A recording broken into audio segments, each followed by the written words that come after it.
Ajmer press club में आज हर माह के दूसरे रविवार को होने वाली मासिक साहित्य गोष्ठी साहित्य धारा का आयोजन किया गया। इस अवसर पर शहर के जाने माने वरिष्ठ व युवा साहित्यकारों ने अपनी अपनी रचनाएं पेश की। कार्यक्रम का संचालन सह संयोजक सुमन शर्मा ने किया। कार्यक्रम की अध्यक्षता डॉक्टर नीलिमा तिग्गा ने की।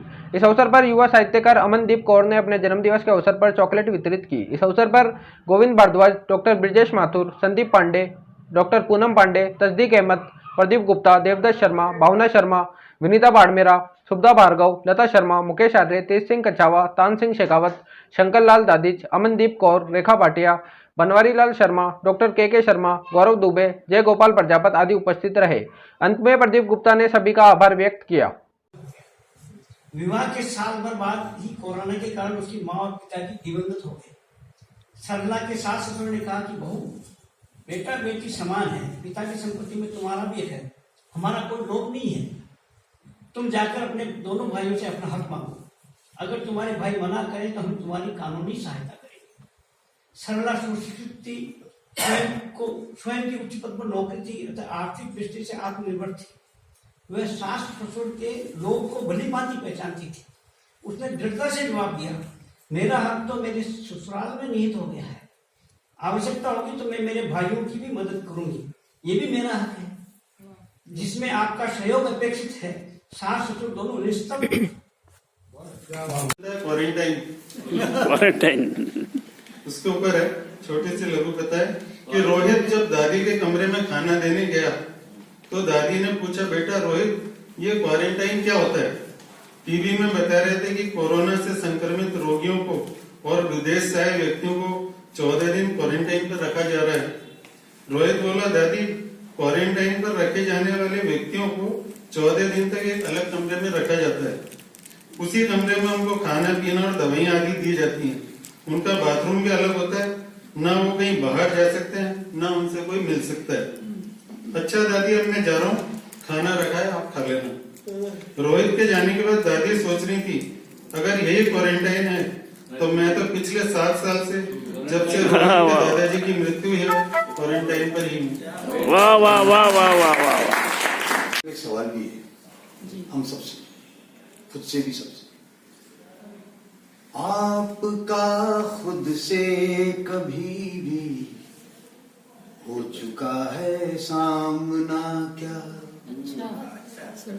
आपका खुद से कभी भी हो चुका है सामना क्या? गर नहीं तो मानिए, गर नहीं तो मानिए, इससे बड़ा फिर हादसा क्या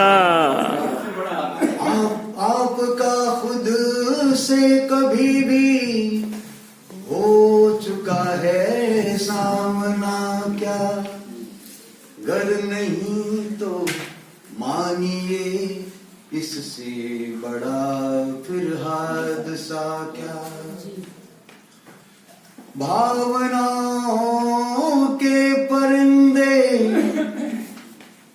भावनाओं के परिंदे कब रुके हैं रोकने से? उड़ते रहते। भावनाओं के परिंदे कब रुके हैं रोकने से? इश्क की परवाज को फिर, इश्क की परवाज को फिर सरहदों में बांधना क्या? भावनाओं के परिंदे कब रुके हैं रोकने से? इश्क की परवाज को फिर सरहदों में बांधना क्या? घर नहीं तो मानिए, इससे बड़ा फिर हादसा क्या?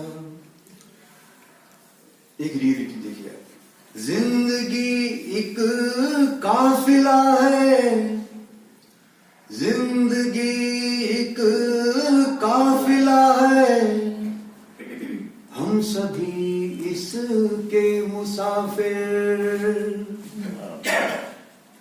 खुशनुमाई गर नहीं तो खुशनुमाई घर नहीं तो क्या सफर और काफिला। वाह, क्या बहुत बढ़िया। जिंदगी एक काफिला है, हम सभी इसके।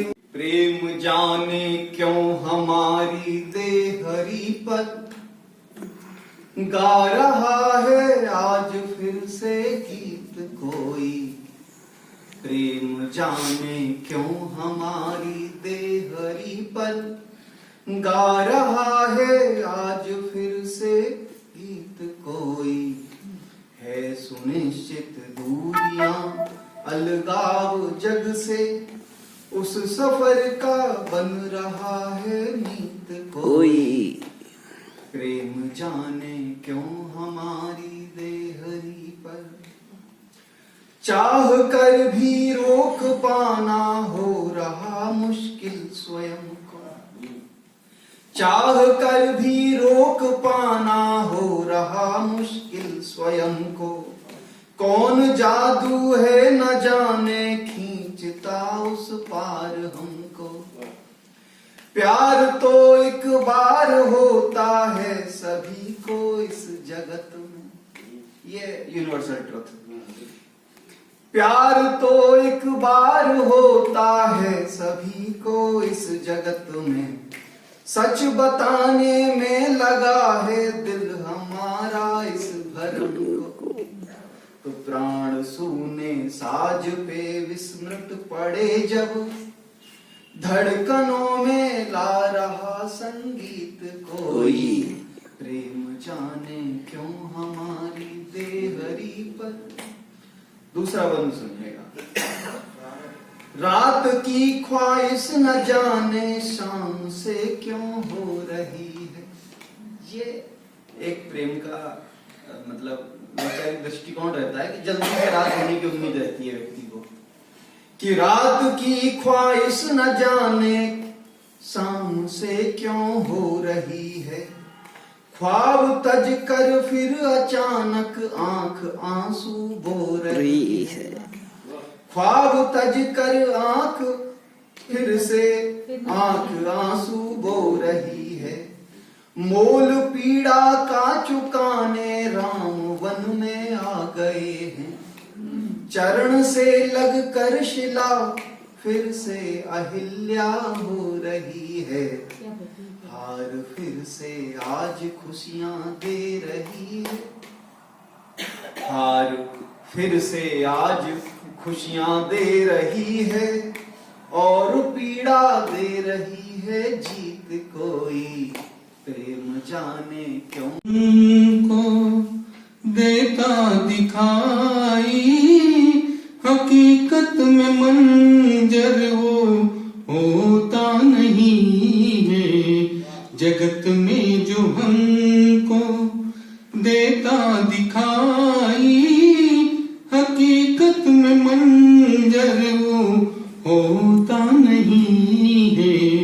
मंजर के पीछे हजारों है खंजर, खनक उनकी हमको न देती सुनाई।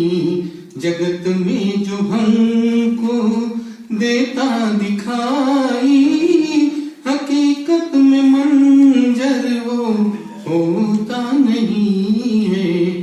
सांसों की सरगम सुनाई जो देती, तराने वहीं तक फसाने वहीं तक। सांसों की सरगम सुनाई जो देती, तराने वहीं तक फसाने वहीं तक। रुकते ही अपने हो जाते सपने।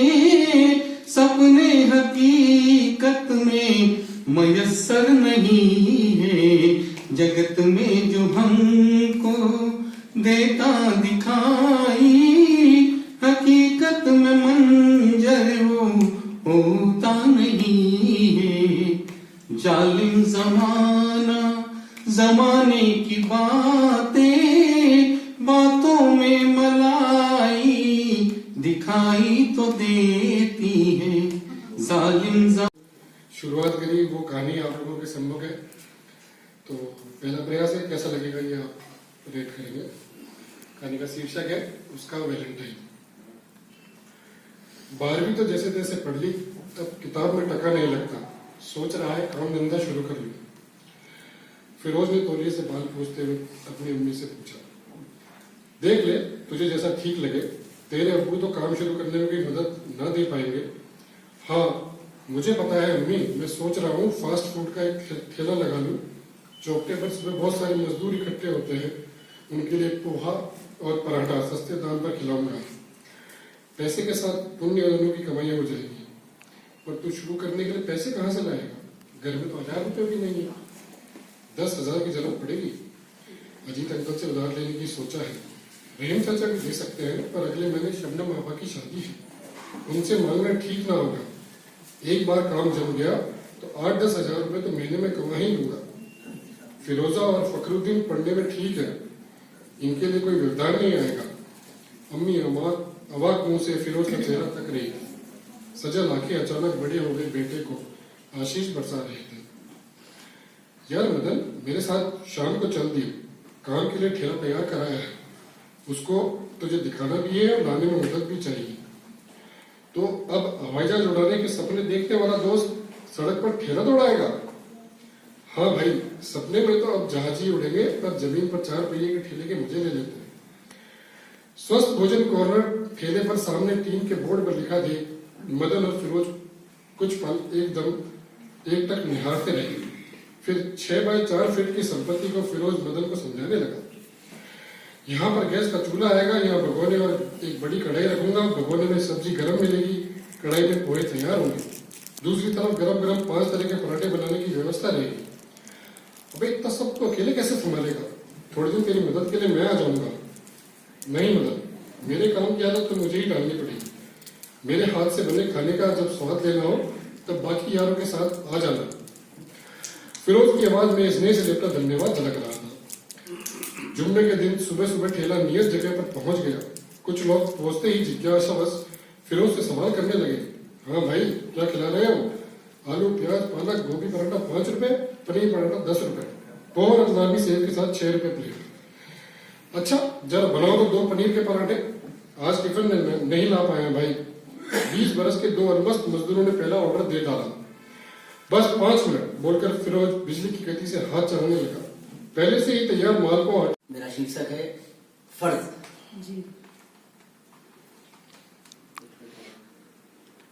सूबेदार अमर सिंह अपने 5 वर्ष के बच्चे का जन्मदिन मनाने में व्यस्त हैं। घर में आने वाले बच्चे कोरोना गाइडलाइन की पालना करते हुए मास्क लगाकर दूर दूर रखी हुई कुर्सियों पर बैठकर केक खाकर डीजे पर बजने वाले गानों का आनंद ले रहे हैं। इसी बीच घर में लगी घंटी बजने लगी। अमर सिंह ने पत्नी से कहा, देखना बाहर कौन है। कुछ ही देर में पत्नी वापस आकर एक टेलीग्राम अमर सिंह को देती है, जिसे पढ़कर वो खामोश हो जाते हैं। पत्नी पूछती है, क्या हुआ? जवाब में अमर सिंह कहते हैं, चीनी सरहद पर खतरा बढ़ गया है, मुझे ड्यूटी पर बुलाया गया है। पत्नी फिर कहती है, आप 1 महीने की छुट्टी पर 2 साल बाद तो आए हैं, अभी 1 हफ्ता ही तो हुआ है। अमर सिंह पत्नी का हाथ अपने हाथ में लेकर कहते हैं, हमारी नौकरी ही ऐसी है, बच्चे अभी बहुत खुश हैं, इनकी खुशी में शामिल होकर बहादुरी का परिचय दें। देश है तो हम हैं। ये कहते हुए अमर सिंह जाने की तैयारी करने के लिए बेडरूम की तरफ चले जाते हैं। कर सेवा पाओ मेवा, करो सेवा पाओ मेवा।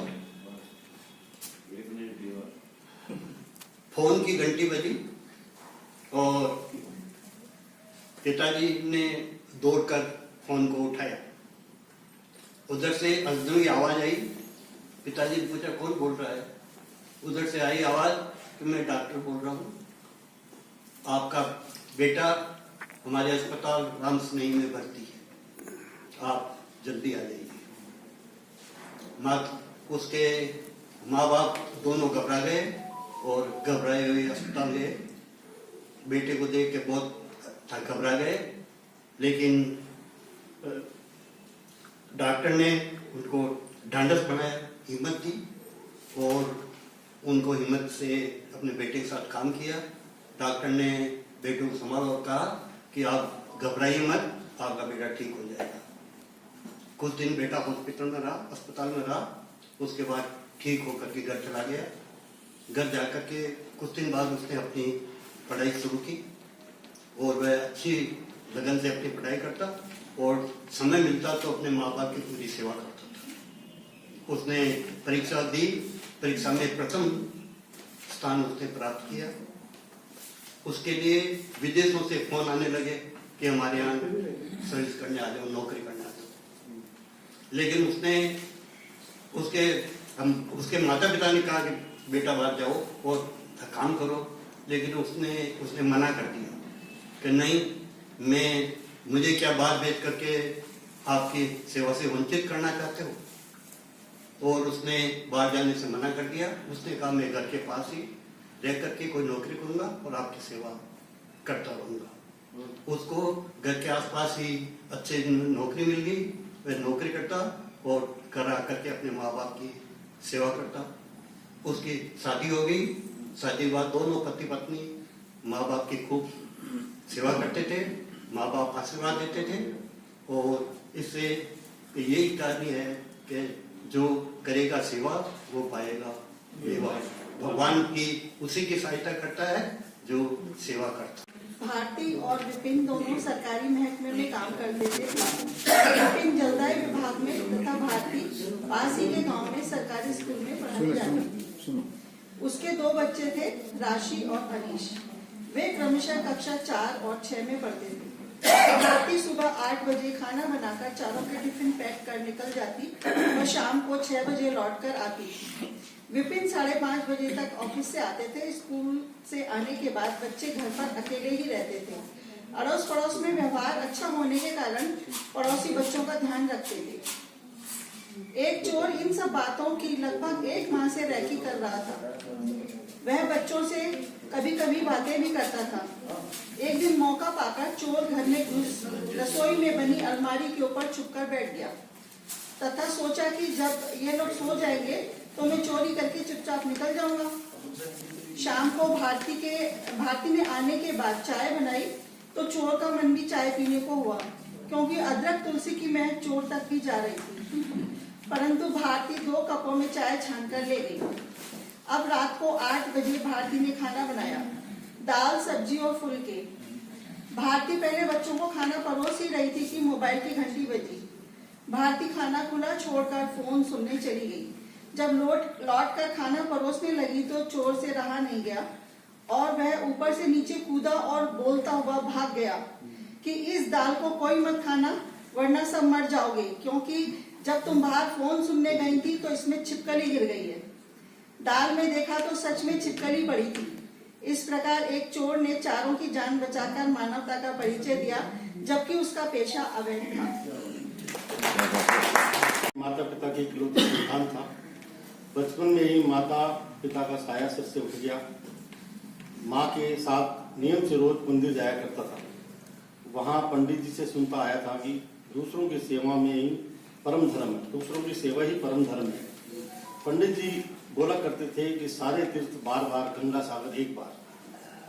उसके मन में ये बात घर कर गई कि किसी और तीर्थ की यात्रा करूं ना करूं, पर जीवन में एक बार गंगा सागर जरूर जाऊंगा। भोला मिलनसार था, सेवा भाव उसमें फूट फूट कर भरा हुआ था। आस पड़ोस में सभी की सेवा करके उसे अपार प्रसन्नता होती थी। भोला सारा दिन मेहनत मजदूरी करने में व लोगों की सेवा करने में बिताता था। धीरे धीरे मेहनत से उसने कुछ धन एकत्रित कर लिया। एक दिन अचानक उसने निर्णय किया कि गंगा सागर तीर्थ कराता हूँ। वो अगले दिन तीर्थ पर जाने की तैयारी कर सो गया। देर रात्रि में अचानक पड़ोस की राधा ने दरवाजे को खटखटाया। भोला चौंक कर उठा, तो दरवाजा खोला तो देखा पड़ोसन की बेटी है। उसने पूछा क्या बात है? तभी राधा बोली, भोला जल्दी चलो, माँ को कुछ हो गया है। भोला जल्दी से उनके घर पहुंचा तो देखा राधा की माँ दुनिया छोड़कर जा चुकी थी। सुबह आस पड़ोस के लोग एकत्रित हुए पर राधा की मदद करने कोई नहीं आ रहा था। राधा का रो रो कर बुरा हाल था, वो भी अकेली रह गई थी। राधा भोला की ओर देख रही थी, लगा जैसे कह रही हो कि माँ का अंतिम संस्कार कैसे हुआ। तब भी भोला उठकर अपने घर से तीर्थ यात्रा के लिए जो धन एकत्रित किया था उसे ले आया। उसने उसे राधा की माँ का अंतिम संस्कार किया। घर वापस आते समय तेज बरसात होने लगी, वो भीग रहा था। उसे लगा जैसे सागर ने जल बादलों में भरकर गंगा के रूप में बरसाकर उसे स्नान करा दिया। सभी तीर्थों का पुण्य दे। धन्यवाद। वैसे तो 1038 बताए हैं, पर उनमें से कुछ मैं लिख पाया हूँ। नजर करता हूँ। उड़ गई है नींद, खो गया है चैन हमारी आंखों से। उड़ गई है नींद, खो गया है चैन हमारी आंखों से, जब से मिली है जाकर तुम्हारी आंखों से। ये झील से भी गहरी नजर आती है हमें, ये झील से भी गहरी नजर आती है हमें, देखो जरा संभल कर इन शराबी आंखों से। दांव पर दांव चले और हार गए आखिर, दांव पर दांव चले और हार गए आखिर, ये दिल ये जिगर सभी जुआरी आंखों से। हर शय में जगमगाती दिखती है कायनात उनकी, हर शय में जगमगाती दिखती है कायनात उनकी, पढ़ा जब से प्रेम का सबक उन किताबी आंखों से। निस्सहाय ऋषि मुनि भी जब तीर चले इनके, निस्सहाय ऋषि मुनि भी जब तीर चले इनके, वो चंचल तिरछी चितवन की कटारी आंखों से। हार कर जिंदगी के अंधेरों में जब खो गया कोई, हार कर जिंदगी के अंधेरों में जब खो गया कोई, किरण आशा की दिखे इन्हीं कजरारी आंखों से। नाप लो गहराई धरती की ऊंचाई आसमां की, नाप लो गहराई धरती की और ऊंचाई आसमां की, बचकर जाओगे कहां इन शिकारी आंखों से। मंदिर आई थी, उसे यहाँ अकेले आते हुए बहुत दिन हो गए थे। वह सोच रही थी पिछली बार सुधांशु के साथ मंदिर कब आई थी। उसने अपने दिमाग पर जोर डाला, चेहरे पर शिकन उभर आई, ठीक से याद नहीं आ रहा था। अचानक उसने मंदिर के बाहर खड़े आइसक्रीम वाले को देखा तो उसे याद आया पिछली बार उसने सुधांशु को आइसक्रीम के लिए यह कहकर मना कर दिया कि आज सोमवार है और वह सोमवार के दिन व्रत रखती है, इसलिए आइसक्रीम नहीं खाएगी। इस बात पर सुधांशु गुस्सा होते हुए बोला था, आखिर ये सोमवार को व्रत करने की जरूरत ही क्या है। पर वह नहीं मानी और फिर दोनों ने उस दिन आइसक्रीम नहीं खाई। यानी आज भी सोमवार है, मतलब वह एक सप्ताह पहले अकेली मंदिर नहीं आई थी, उसके साथ सुधांशु था। उसने पर्स में से मोबाइल निकाला, देखा तो घड़ी शाम के 7:30 बजा रही थी। वह रुआंसी हो चली।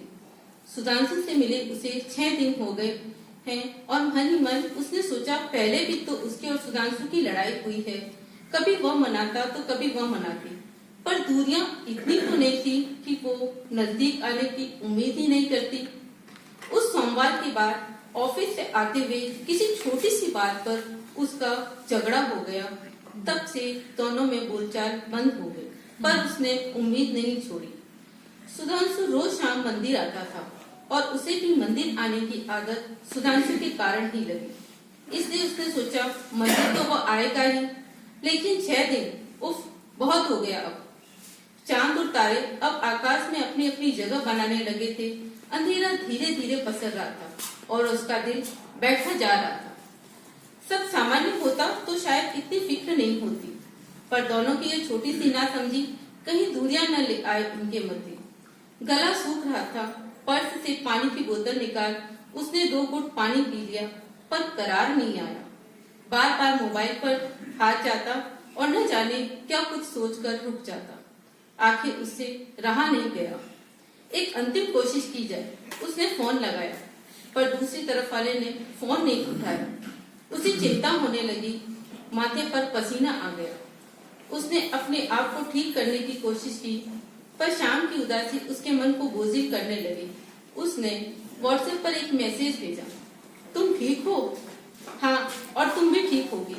दूसरी तरफ से मैसेज आया, क्या हुआ, तुम मंदिर नहीं आए? मैं अब आऊंगा भी नहीं, तुम इंतजार मत करना कभी। क्यों? बस मुक्त कर दो। पर होंगे तो कदापि ये दुनिया ना हो जाएगी सोनी। वो सूरज भी फिर उगेगा, वो फूल भी खिलेंगे, उस चांद की भी होगी चांदनी रात, पर लोग सुन ना पाएंगे हमारी बात। वो मित्रगण जिनके संग मित्र मंडली जमती है, उनका मेरा बिना जिंदगी काटना उनकी हो जाएगी मजबूरी। वो माँ वो बहन, उनकी कमी कोई न कर पाएगा पूरी। वो पाक साफ औरत जो मेरे नाम की मांग भरती है, जिसके संग मैंने भी अपने जीवन मेरा किरदार निभाया है, उसकी मांग ना हो जाएगी सुनी। मेरा बेटा जो मुझे पापा पापा कहकर थक जाता है, वो पोता पोती जिन आंखों का मैं तारा हूँ, कोई न कर पाएगा उनकी कमी पूरी। हाँ, कुछ खास चंद लोग मुझे याद करके भूल जाएंगे, पर जिनके मैं अंतर हृदय से जुड़ चुका हूँ, वो मुझे भुला ना पाएंगे कभी कभी। मैं लिखूं प्यार का गीत, लिखूं तुझे मनमीत, लिखूं मुझे ये लगता है मैं तेरी प्रीत, लिखूं मुझे ये लगता है मैं तेरी प्रीत, लिखूं कृष्ण से जीत, लिखूं बाबरी प्रीत, लिखूं हीर रांझा से रहूं मैं, कृष्ण राधा से रहूं मैं, तेरी सांसों को मैं जीवन संगीत लिखूं, तेरी सांसों को मैं जीवन संगीत लिखूं, तेरी हो जाऊं मैं, तेरी हो जाऊं मैं, तू और मैं एक लिखूं, तू और मैं एक लिखूं, प्यार का गीत लिखूं, तुझे मनमीत लिखूं। धन्यवाद। आखिर कौन थी वो मुझे छूकर निकल गई, वो मुझे छूकर निकल गई। मैं पत्थर का बुत सा बना, मैं पत्थर का बुत सा बना, देखता ही रह गया, देखता ही रह गया। आखिर कौन थी वो, आखिर कौन थी वो? ना ख्यालों में, ना होशो हवास में, ना ख्यालों में, ना होशो हवास में, याद ही नहीं आ रही वो, याद ही नहीं आ रही वो, मेरे जहन से बाहर थी वो, मेरे जहन से बाहर थी वो। आखिर कौन थी वो, आखिर कौन थी वो? उसकी महक से, उसकी महक से आज तक, उसकी महक से आज तक मदहोश सा पड़ा हूं मैं, उसकी महक से आज तक मदहोश सा पड़ा हूं मैं, उसकी याद तड़पाती रहती है, उसकी। मंदिर के प्रांगण में प्रवचन चल रहा है, मंदिर के प्रांगण में प्रवचन चल रहा है। आप भगवान का ध्यान करें, नित्य पूजा पाठ करें, मन में ईश्वर के प्रति श्रद्धा आपको मोक्ष दिलाएगी। मंदिर से थोड़ी दूरी पर शादी के मंडप में बाराती पकवानों के आस्वाद से तनु तृप्त कर रहे हैं और भूख से व्याकुल मैं ईश्वर का बाल रूप मंडप के बाहर फेंकी हुई झूठी पत्तलों में अपने मोक्ष के दाने खोज रहा हूँ। वाह वाह वाह वाह वाह। देखी है सारी कलाएं मेरी कल्पनाओं के इस चांद की, दूध से पूनम तक जमा होना और फिर अमावस का अवसान की। मैंने देखी है सारी कलाएं मेरी कल्पनाओं के चांद की, दूध से पूनम तक जमा होना और फिर अमावस का अवसान भी। अमावस और पूनम के इस व्युत्क्रम में भावनाओं के ज्वार भाटे भी आए हैं कितने ही मन के समंदर में। सुनामी बन कभी बस्तियां तो नहीं उजाड़ी, पर तोड़े हैं भावनाओं के तटबंध कितनी दफा, और बह निकले हैं अरमान पलकों की दीवारों को तोड़कर यदाकदा। कहा ना बस्तियां नहीं उजड़ती न अरमानों के अश्कों से, कहा ना बस्तियां नहीं उजड़ती न अरमानों के अश्कों से, पर दहल जाते हैं किनारे की रेत पर टहलने वाले इन उठती लहरों से, और वे भी छोड़ देते हैं तन्हा उसी समंदर के किनारे को, जो कल तक उनके लिए अपनों के साथ वक्त बिताने को, एक शांत नीरव अकेले में बतियाने को थी एक खुशनुमा जगह। चांद तेरे इस ज्वार भाटे ने समंदर सी शांत मेरी भावनाओं के किनारों पर नहीं बैठने दिया कभी किसी यायावर को भी।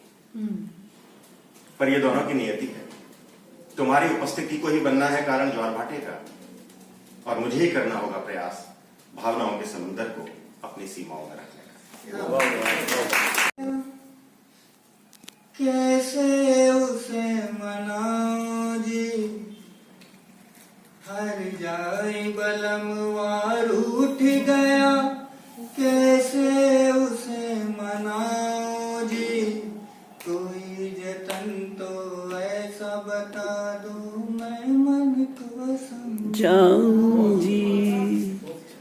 सात जन्म का अपना नाता फिर क्यों मुझसे रूठा है, और बलम तू इतना बता दे प्यार क्या तेरा झूठा है, दिल में बसी बस तेरी मूरत कैसे मैं बिसराऊं जी, कोई जतन तो ऐसा बता दो मैं मन को समझाऊं जी, हर जाए बलमवार उठ गया, कैसे उसे मनाऊं जी, कोई जतन तो ऐसा बता दो मैं मन को समझाऊं जी। तेरी खातिर सब कुछ छोड़ा माँ बाबुल सहेली रे, तेरी खातिर सब कुछ छोड़ा माँ बाबुल सहेली रे, भूल के भी ना याद आई वो भैया की हवेली रे, जो तू भी यूं रूठ गया तो कैसे मैं जी पाऊंगी, कोई जतन तो ऐसा बता दो मैं मन को समझाऊं। वाह वाह वाह वाह।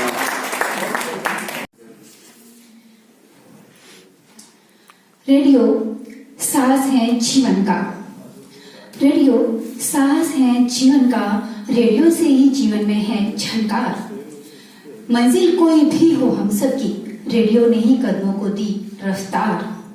मनोरंजन और ज्ञान के गुलशन की रेडियो ही है पहली बहार, साथी है रेडियो बचपन का बुढ़ापे तक का सच्चा प्यार।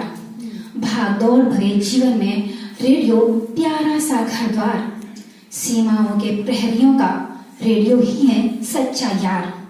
धूप भरी दोपहरी में रेडियो है रिमझिम सी फुहार, हरे भरे लहलहाते खेतों में रेडियो किसानों की मल्हार। उबड़ खाबड़ व्यावसायिकता में रेडियो है सुकून की चादर। रेडियो की सभी सुरीली आवाजों को मेरा तहे दिल से नमस्कार। रेडियो का कोई देश, कोई धर्म, कोई जात नहीं, रेडियो का सफर हर सीमा के पार, रेडियो का सफर हर सीमा के पार। रेडियो मेरा सुख दुख का साथी, रेडियो मेरा यार। बहुत बहुत धन्यवाद सुनने के लिए। अपनी बेटी के होने वाले ससुराल से लौटते वक्त राकेश जी का मन भारी था। रास्ते में उनकी नजर एक दुकान पर पड़ी जिसका नाम था जैन अप्लायंसेस। वे उस दुकान के अंदर गए, उन्होंने भरपूर नजर सारे सामान पर डाली और फिर काउंटर पर बैठे हुए मालिक की ओर मुखातिब हुए। उन्होंने कहा, आप बहुत अच्छा काम कर रहे हैं भाई। दुकानदार को कुछ समझ में नहीं आया और उसने पूछा, आप किस बारे में बात कर रहे हैं? राकेश जी ने पुनः कहा, आपकी दुकान के बाहर आपने बोर्ड पर जो लिखवाया है उसमें एक बात और जोड़ दीजिएगा और तब वो पूरी तरह बन जाएगा। कि दहेज का सामान यहाँ उचित किस्तों पर मिलता है। ये दुकान पर पहले लिखा हुआ था कि दहेज का सामान यहाँ उचित किस्तों पर मिलता है। और मेरी बात जोड़ दीजिएगा कि दहेज का सामान तो यहाँ किस्तों पर मिलता है, लेकिन परिस्थितियों से मजबूर एक पिता की इज्जत एक मुश्त यहाँ बचाई जाती है। घर सहमी हुई सी थी तो माँ ने कहा कि तुम भरो अपने भीतर रस और रंग। विवाह हुआ, ससुराल गई तो सुनने को मिला कि इतने रस छलकाना उच्छृंखलता है, ये सरसता घूंघट के भीतर ही रखो।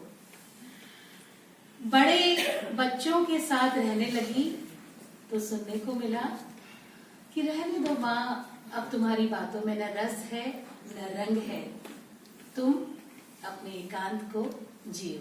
शुक्रिया। साथ में लघु कथा का शीर्षक है मासूम। गुड़िया खाने के लिए बड़ा परेशान करती, बड़ी मुश्किल से आगे पीछे घूम घूम कर उसको रोटी खिलाई जाती और दूध के नाम से तो वो मुंह गाड़ती थी, दूध नहीं पीना चाहती थी। पता नहीं क्या हुआ, एक दिन उसने अपनी माँ से कहा, माँ 2 रोटी और दूध दे दो, मैं अपने आप खा लूंगी। अब वह दिन में 2-3 बार 2 रोटी और दूध मांगने लगी। माँ को बड़ा आश्चर्य हुआ। उन्होंने एक दिन देखा कि देखती हूँ कि क्या करती है। वो उसके पीछे पीछे गई तो उन्होंने देखा कि वो बेटी 2 रोटी और दूध का गिलास लेकर पीछे एक बाड़े सा जगह था, वहां पे बाड़े में जा रही है। वहां पे एक श्वान अपने नवजात बच्चों के साथ बैठी हुई थी और उसी को उसने दूध रोटी खिला दी। अब गुड़िया ने माँ को देखा तो उसे बड़ा डर लगा कि अब तो माँ डांटेगी। फिर उसने बड़े हिम्मत जुटाकर अपनी माँ से कहा, माँ पहले तो लोग यहाँ आते जाते थे और इसे खाने को देते थे, अब न जाने पता नहीं कौन सी बीमारी आई है कि लोगों ने घर से बाहर निकलना ही बंद कर दिया। मैंने इसकी आवाज सुनी तो दूध और रोटी इसको देने लगी। माँ तुम मुझसे नाराज तो नहीं हो? माँ की आंखों में आंसू आ गए। उसने कहा, नहीं बेटा, अब तुम्हें ऐसे छुप छुप कर दूध रोटी नहीं देनी पड़ेगी, अब हम दोनों मिलकर इसे दूध रोटी खिलाएंगे। गुड़िया की आंखों में खुशी की चमक थी और उसकी माँ भी बहुत खुश थी। 2 लाइनें। गीत की फिर सिर्फ 2 ही पंक्तियां मैं सुना रही हूँ। स्वर विपंची बने तन सुदीपक बना, प्राण की वर्तिका कर रही अर्चना। स्वर विपंची बने तन सुदीपक बना, प्राण की वर्तिका कर रही अर्चना। लघु कथा भी लड़ाई पर है। पता नहीं प्रेम का है पर लड़ाई का तो है। प्रेम की लड़ाई। पहली सीढ़ी और बीच की बहुत सारी सीढ़ियां लड़ाई है। चलने सभी को सादर प्रणाम करती हूँ। लघु कथा का शीर्षक है अनुपस्थिति। रविवार के दिन भी सुबह जल्दी जल्दी हाथ चलाती शुचि को देखकर मयंक ने पूछा, क्या हुआ? आज दफ्तर जाना पड़ेगा, ऑडिट है अगले हफ्ते से। तो शुचि ने कहा, तो जाओ, रुका किसने है? वैसे भी कौन सा काम रुक जाना है। मयंक का तल्ख स्वर सुनकर शुचि के हाथ एक क्षण के लिए थम गए, किंतु विचारों को परे झटक कर वो फिर से जल्दी जल्दी काम निपटाने लगी, क्योंकि उसे पता है ऐसी बातों का कोई भी जवाब बहस का रूप धारण कर लेगा और किसी भी बहस के लिए वो अभी बिल्कुल भी तैयार नहीं है। उसने जल्दी से 2 प्लेट में नाश्ता लगाकर डाइनिंग टेबल पर बैठे सास और मयंक के सामने रख दी। दोनों ही टीवी में न्यूज देख रहे थे। अमेरिकी सेना के अफगानिस्तान छोड़ने के कारण मची अफरा तफरी पर बहस चल रही थी। शुचि ने अपना पर्स उठाया और निकलने लगी कि अचानक कुछ सोचकर पलटकर कहा कि कभी कभी आपकी अनुपस्थिति बताती है कि आपकी उपस्थिति क्या थी, और घर से निकल गई। उसने देखा नहीं, किंतु माँ बेटे के सर झुक गए थे। धन्यवाद। कि वैलेंटाइन डे पे पत्नी से पति ने कहा कि प्रेम का प्रतीक मेरा फूल लेती जाइए। कि वैलेंटाइन डे पे पत्नी से पति ने कहा कि प्रेम का प्रतीक मेरा फूल लेती जाइए। फूल महकेगा और प्रेम चहकेगा, प्रिय उपहार प्रेम का है यूं न ठुकराइए। पत्नी ये बोली फूल से भी तो क्या लेना फूल। पत्नी ये बोली फूल से भी तो क्या लेना फूल, फूल फूल कह के मुझे फूल ना बनाइए। और अगली पंक्ति आप तक पहुंचे कि पत्नी ये बोली फूल से भी तो क्या लेना फूल, फूल फूल कह के मुझे फूल ना बनाइए। फूल वाला कह रहा था 5 फूल लिए तुमने 4 किसे को लिए हैं पहले ये बताओ।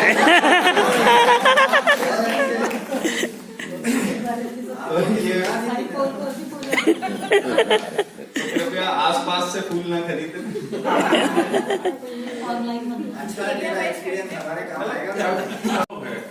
जी का वो है, उसी को कुछ शब्दों में कहते हैं। मेरे संदूक में आज भी महफूज है माँ के हाथ का वो बना हुआ स्वेटर, रंग बिरंगे ऊन के धागों से बना हुआ स्वेटर जो माँ ने मेरे लिए बनाया था। मुझे याद है सर्दी के वो दिन जब काम काज से निपट कर माँ सलाइयां लेकर बैठ जाती थी और बुनने लगती थी मेरा स्वेटर। कहीं मेरे बेटे को ठंड न लग जाए ये सोचकर घबराती। रात को फिर देर तक जाग जाग कर बुनती थी मेरा स्वेटर, बीच बीच में माप कर भी देखती थी, फंदे जोड़ती घटाती थी, अनवरत सलाइयों को उंगलियां चलाती थी। मैं माँ के गले में बाहें डालकर झूलता मचलता मस्ती करता रहता था। मेरा राजा बेटा नया स्वेटर पहनेगा ये कहकर मुझे फैलाती थी। फिर एक दिन स्वेटर ने अपना पूर्ण आकार ले लिया। माँ ने मुझे पहनाकर कान के पीछे काला टीका लगा दिया। माँ ने मुझे पहनाकर कान के पीछे काला टीका लगा दिया, किसी की नजर न लग जाए मुझे। अगले साल मेरा कद बड़ा हो गया और स्वेटर का छोटा। माँ ने स्वेटर को झाड़ पोंछकर और धोकर संदूक में रख दिया। मेरे बेटे का बेटा पहनेगा ये स्वेटर, खुद ही बुदबुदाई। अब माँ चली गई और छोड़ गई अपने पीछे सरोता, पानदान, तुलसी माला और अपने हाथ का बुना हुआ स्वेटर। आज जब उस संदूक को खोला तो उसमें पाया वही स्वेटर। पुरानी यादें फिर से ताजा हो गई। माँ की याद में आंखें नम हो गई। स्वेटर को उठाकर जब सीने से लगाया तो ऐसा लगा मानो माँ ने बाहों में भरकर मुझे कलेजे से लगाया। माँ कहीं नहीं गई, वो आज भी मेरे आसपास है। वो बसी है इस स्वेटर में जो उसने बुना था कभी मेरे लिए। पहली बात, मंत्री का पद पाकर नेताजी फूले नहीं समाये। घर आकर मधुर स्वर में बेगम से बोले, आप अपनी ख्वाहिश बताएं। पत्नी बोली, सोने के गहने और एक सुंदर बंगला यहाँ पर बनाओ तथा अपने सभी बच्चों के लिए कार और नई सुहावनी पोशाक लाओ। अपने घर वालों का नवीन बजट देखकर मंत्री जी का सिर टकराया। घर से मंत्री जी पैदल दौड़कर डॉक्टर के पास शरीर की जांच कराने आया। डॉक्टर बोला, मरीज को देखने से पहले मैं उससे 100 ऊंट बेड लगवाता हूँ, फिर उस रोगी के शरीर में नसों की बीमारी को मैं शीघ्र पहचान जाता हूँ। डॉक्टर ने नव पल्लव उपजे हुए छोड़ पुराने श्रृंगार, छोड़ पुराने श्रृंगार, धरती ने ओढ़ी धानी चुनरिया, पशु पक्षी भी प्रभावित हुए, डाल डाल कूके कोयलिया। सुन कोयलिया के बोल, अम्बुआ ने दी बहुरे पसार, चातक कोकिल कीर चकोरा गावे मंगलाचार, गावे मंगलाचार, हर्षित हुए नर नारी, और फाल्गुनी चले बयार जीजा को होली खेलने दिखे सारी। वाह वाह वाह वाह। फाल्गुनी चले बयार जीजा को होली खेलने दिखे सारी। दिखे सारी रस भरी, मन में छूटे फुलझड़िया, और देवर भाभी संग कर रहा अटकलिया, देवर भाभी संग कर रहा अटकलिया, और अटकलियां करे मकरंद रस फूलों का पीवे, अटकलियां करे मकरंद रस फूलों का पीवे, देख भ्रमर उत्पात मधुमक्खी मनी मन खींचे। देख भ्रमण उत्पाद मधुमक्खी मन ही मन खींचे, खींचे मधुमक्खी एक और, खींचे मधुमक्खी एक और तो कलियों ने ली अंगड़ाई, हाय पिया तुम कहाँ गए परदेश, घर की सुध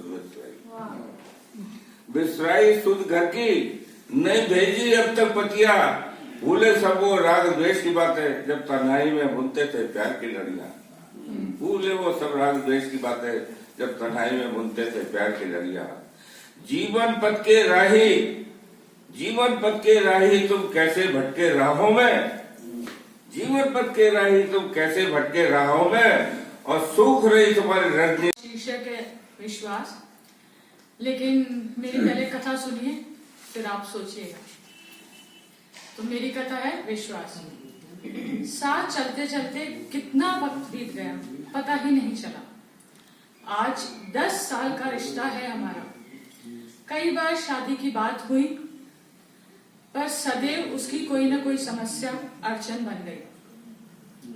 बहुत प्यार और इज्जत करता है मेरी, जान है हम एक दूसरे की।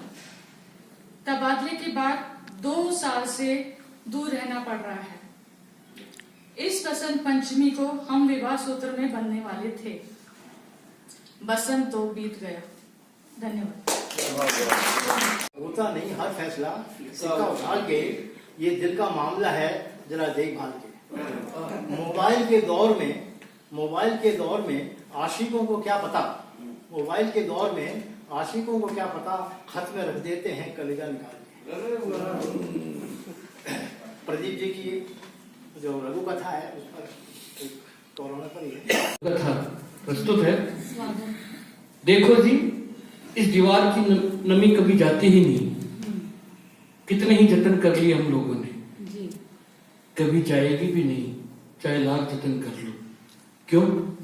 ये आंगन में बंटवारे की दीवार है, इसमें पानी की नहीं बल्कि मेरे माँ और बाबूजी के आंसू की। थोड़ा सा बिगड़ना पड़ता है, अपनों से बिछड़ना, और थोड़ा सा बिगड़ना पड़ता है। मत पूछो थोड़ा जीने के लिए कितना मरना पड़ता है, मत पूछो थोड़ा जीने के लिए कितना मरना पड़ता है। बस आखिरी चंद लाइनें। बाप से घर होता है, माँ से घर घर होता है। बाप से घर होता है, माँ से घर घर होता है। गलती हमेशा कांटों की नहीं होती, फूल भी सुंदर होता है। फूल भी सुंदर के लिए एक माचिस की तिल्ली को जलना पड़ता है। एक दिए को रोशन करने के लिए उस माचिस की तिल्ली को जलना पड़ता है। उस अंधेरे को मिटाने के लिए उस मोम को पिघलना पड़ता है। अंधेरे को पिघलना पड़ता है। और यूं तो एक खरोच पर भी रो दिया करते थे, और यूं तो एक खरोच पर भी रो दिया करते थे कभी। आज मरकर भी जिंदा रहना पड़ता है, आज मरकर भी जिंदा रहना पड़ता है। कभी पर घर में रौनक बनी रहती थी, कभी हमारे चीखने चिल्लाने पर घर में रौनक बनी रहती थी। आज घर की शांति के लिए चुप रहना पड़ता है, घर की शांति के लिए चुप रहना पड़ता है। दिल की बात